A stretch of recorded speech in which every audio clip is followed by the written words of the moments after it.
உலகெங்கும் நிறைந்திருக்கும் தமிழ் நேயர்கள் அனைவருக்கும் எமது மனமார்ந்த வணக்கம்.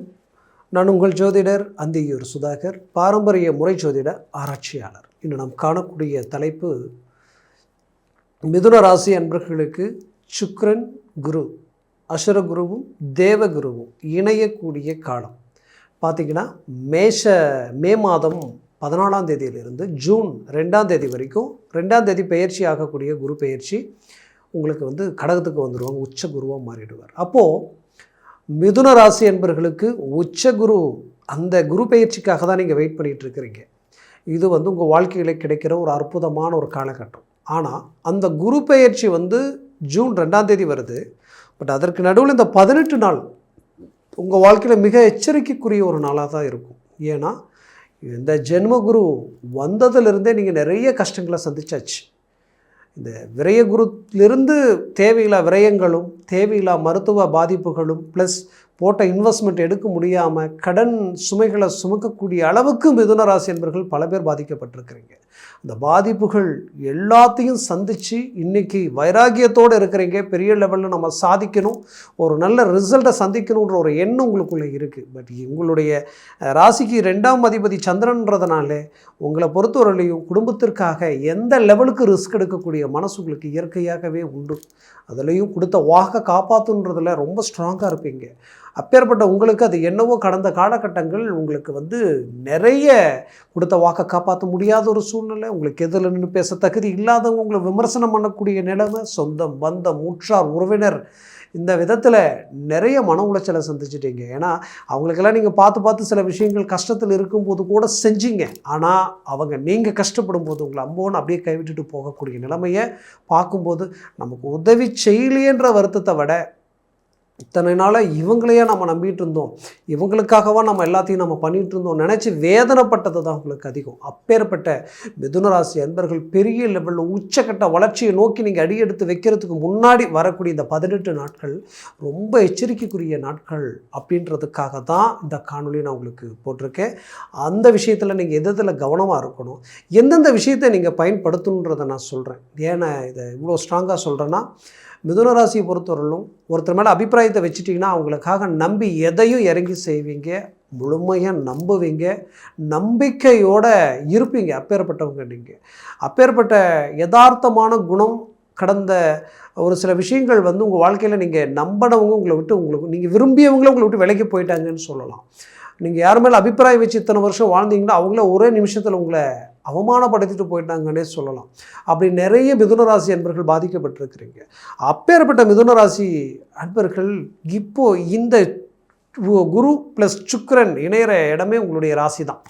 உங்கள் ராசியில் இணைச்சி டைரெக்டாக 7ஆம் வீட்டை பார்க்குறாங்க. அப்போது இங்கே 7ன்றது என்ன அப்படின்னு பார்த்தோன்னா, உங்களுடைய நட்பு, உங்களுடைய லைஃப் பார்ட்னர், உங்களுடைய பிஸ்னஸ் பார்ட்னர், உங்களுடைய பிஸ்னஸோ உங்களுடைய தொழில் வேலையோ அதை சார்ந்த கிளைண்ட்டு, அப்புறம் உங்களுக்கு மேலே வேலை செய்கிறவங்க, உங்களுக்கு கீழே வேலை செய்கிறவங்க. இந்த விஷயத்தில் ரொம்ப கவனமாக இருங்க.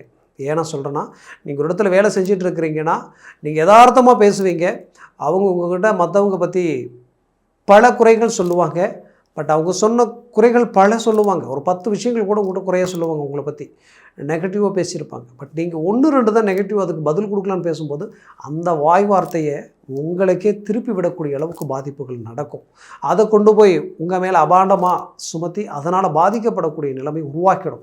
அதனால் அந்த விஷயத்தில் ரொம்ப கேர்ஃபுல்லாக நீங்கள் இந்த 18 நாள் மட்டும் இருங்க. அதுக்கப்புறம் ஒன்றும் பயப்பட வேண்டிய அவசியமே உங்களுக்கு இல்லை. வேறு லெவலில் ரிசல்ட்டை நீங்கள் சந்திக்கக்கூடிய நிலையில் இருக்கிறீங்க. அடுத்தது பார்த்திங்கன்னா, லைஃப் பார்ட்னர் ரீதியில் ரொம்ப கேர்ஃபுல்லாக இருக்கணும். நீங்கள் யதார்த்தமாக கோவப்பட்டு ஒரு வார்த்தையை விட்டாலும் அந்த ஒரு வார்த்தை பெரிய லெவலுக்கு பிரச்சனைகளாக மாறிடும். அது உங்கள் வாழ்க்கையை பெரிய லெவலில் பாதிப்பு உண்டாக்கிடும். அதனால் சொல்கிறேன், ரொம்ப கேர்ஃபுல்லாக கணவன் மனைவிக்கிட்டையும், கணவன்கிட்டையும் ரொம்ப எச்சரிக்கையோட ஒரு நல்ல பரஸ்பர அன்போடு இருங்களே தவிர ஆத்திரப்பட்டோ கோபப்பட்டோ தேர்ட் பர்சனுக்காக, அதாவது உங்களுடைய கூட பிறந்தவங்களுக்காக, இல்லை உங்களுடைய நட்புக்காக, இல்லை உங்களுடைய உறவினர்களுக்காக நீங்கள் ஏதாவது ஒன்று எடுத்து பேசி கடைசியில் உங்களுக்குள்ள பிரச்சனையை உருவாக்கிக்காதீங்க. அது ரொம்ப கவனமாக இருங்க. அதே போல் பிள்ளைகள் செயற்கை சிநேகித விஷயங்களில் ரொம்ப கவனமாக அவங்கள பார்த்துக்குங்க. அதாவது மற்றவங்க தப்பு செய்வாங்க, ஆனால் செஞ்ச தப்பை இவங்க மேலே எடுத்து போடக்கூடிய அளவுக்கு சில பாதிப்புகளுக்கு ஆளாக்கக்கூடிய அளவுக்கு சில பிரச்சனைகள் உண்டாகிடும். அதுலேயும் கொஞ்சம் கவனமாக இருங்க. அடுத்தது நீங்கள் செய்ய வேண்டியது என்னென்னா, ரொம்ப அவசியமானது இது. அதாவது நீங்கள் ட்ராவல் பண்ணும்போது எங்கேயாவது போகணும் வரணும்னு நினச்சிங்கன்னா, இந்த குரு பயிற்சி ஆகிற வரைக்கும் இந்த அசுரகுரு தேவகுரு இணைஞ்ச இந்த காலகட்டங்கள் மட்டும் ரொம்ப பொறுமையாக நிதானமாக வண்டி வாகனங்களில் போயிட்டு வாங்க. அது ரொம்ப நல்லது. அதே நேரத்தில் மற்றவங்க கொஞ்சம் வேகமாக வண்டி ஓட்டுவாங்க, அவங்களுக்கு பின்னாடி உட்காந்துட்டு போகிறது கூட இந்த நேரத்தில் அவாய்ட் பண்ணிவிடுங்க. போனாலும் பொறுமையாக போ அப்படின்ட்டு அவங்கள கண்ட்ரோல் பண்ணிவிடுங்க. இல்லைனா அது தேவையில்லாத குழப்பத்தை உருவாக்கிடும், மனசில் வச்சுக்கிங்க. அதே நேரத்தில் நீங்கள் செய்யக்கூடாத சில விஷயங்கள் என்னென்னு பார்த்தீங்கன்னா, மற்றவங்கள நம்பி ஜாமீன் கையெழுத்து போட்டு நானாச்சு பார்த்துக்கலாம் அப்படின்னு நம்பிக்கையை சொல்கிறது ரொம்ப நீங்கள் யோசித்து கொடுக்கணும். அப்படி கொடுக்குறீங்கன்னா ஓகே, சரி இந்த இடத்துல நம்ம வேறு வழி இல்லை அப்படின்னா மட்டும் அதுக்கும் தகுந்தவாறு நீங்கள் பார்த்து சேஃபாக நீங்கள் அதை நீங்கள் செயல்படுத்துறது நல்லது. அடுத்தது பார்த்திங்கன்னா, ஒரு ஆன்லைன் சம்மந்தப்பட்ட ரீதியிலையோ ஒரு பிஸ்னஸ் சம்மந்தப்பட்ட ரீதியிலையோ புதுசாக தொழில் இல்லை ஒரு இன்வெஸ்ட்மெண்ட், இதில் ₹1,00,000 போட்டால் உங்களுக்கு ₹2,00,000 வரும், இப்படியெல்லாம் ஒரு நல்ல விஷயங்கள் இருக்குது அப்படின்னு யாராவது சொன்னாலும் அதை பற்றி எவ்வளோ ஸ்ட்ராங்காக இருந்தாலும் இந்த கேப்பில் எதையும் செய்யாதீங்க. இந்த நேரத்தில் அதை தள்ளி போட்டுருங்க, அது உங்களுக்கு நல்லது. அடுத்தது பார்த்திங்கன்னா, உங்களுடைய பிஸ்னஸ் கிளைண்ட்டோ உங்கள் வேலை சார்ந்த ரீதியில் வரக்கூடிய கிளைண்ட்டுக்கிட்ட பொறுமையாக பேசுங்க. அவங்கக்கிட்ட அவங்க கோவப்பட்டு பேசினா கூட அவங்கள சாந்தப்படுத்தி பிடிச்சி அனுப்பிடுங்க. அதுதான் புத்திசாலித்தனம். இல்லைனா அது அந்த இடத்துல தேவையில்லாத இஷ்யூவாக மாறிடும். ஏற்கனவே நீங்கள் ஏதாவது ஒரு டாக்குமெண்ட் சம்மந்தப்பட்ட பிரச்சனைகளில் ஏதாவது ஒரு பாதிப்போ இல்லை அக்கௌண்ட் சம்மந்தப்பட்ட ரீதியில் உங்களுக்கு ஏதாவது ஒரு குழப்பங்கள் இருந்தாலும் அந்த விஷயங்களை இந்த நேரத்தில் பெருசாக அதை பற்றி கலைச்சி பேசியோ அதை ஏதாவது சரி பண்ணலான்ற பெரிய ரிஸ்கில் எடுக்க வேண்டாம். புத்திசாலித்தனத்தில் எதையாவது ஒன்று செய்யலாமே தவிர பேச்சுவார்த்தையில் சரி பண்ணலான்றதை இந்த நேரத்தில் தவிர்த்துடுங்க. ஏற்கனவே ஒரு சில சம்பவங்கள் நடந்துருச்சு, அதை பற்றி உட்காந்து பேசி ஒரு சமரசத்துக்கு வரலாம் அப்படின்னு நினச்சாலும் இந்த நேரத்தை அதை தவிர்த்துடுங்க. இந்த நேரத்தில் உட்காந்து அதை பேச வேண்டாம். இதை மட்டும் நீங்கள் செஞ்சீங்கன்னா உங்களுக்கு ஒரு பெரிய லெவலில் இது எல்லாத்துக்கும் அடுத்த ஸ்டேஜில் உங்களுக்கு ஒரு நல்ல ரிசல்ட் ஆட்டோமேட்டிக்காகவே கிடைச்சிடும். பசங்க நல்லா படித்தவங்களாக இருப்பாங்க, நல்லா படித்த பசங்களாக இருப்பாங்க. ஆனால் நல்லா படித்தவங்க பார்த்தா நல்ல ரிசல்ட் கொடுக்கல, நான் எதிர்பார்த்த பர்சன்டேஜுக்கு ரொம்ப கம்மியாக வந்துருச்சு அப்படின்ற ஒரு வருத்தம் உங்களுக்குள்ளே இருந்தாலும் அடுத்தடுத்த ஸ்டேஜில் அவங்க நல்ல உங்களுக்கு ரிசல்ட் கொடுக்க போகிறாங்க. அதனால் அவங்கக்கிட்ட எதுவும் ப்ரெஷர் கொடுத்து பேச வேண்டாம். பொறுமையாக ஹேண்டில் பண்ணி அழகாக கொண்டு வந்துடுங்க. கண்டிப்பாக அவங்க உங்களுக்கு நல்ல ஒரு பலமான ஒரு நல்ல மனநிறைவை கொடுத்துருவாங்க அடுத்த காலகட்டங்களில். இதில் குறிப்பாக விரும்பியவர்கள் பிடிச்சவங்க நீண்ட நாளாக விரும்பியவர்களும் சரி, நீண்ட நாளாக ஒரு நல்ல ரிலேஷன்ஷிப்பில் இருக்கக்கூடியவங்களும் சரி, அதே நேரத்தில் ஒரு நல்ல நெருங்கிய நட்பாக இருந்தாலும் சரி, நீங்கள் ரொம்ப கேர்ஃபுல்லாக இருக்கணும். ஏன்னா இங்கே பிரச்சனையே இந்த இடத்துல தான் வரும். ஏன்னா அசுரகுரு தேவகுரு ஃபஸ்ட்டு அந்த இடத்த தான் பாதிக்கும். அந்த நட்பு ஏதாவது ஒரு சின்ன காரணமே இல்லாத சங்கடத்தினால பெரிய பிரிவை சந்திக்கிறதுக்கு உண்டான வாய்ப்பு இருக்குது.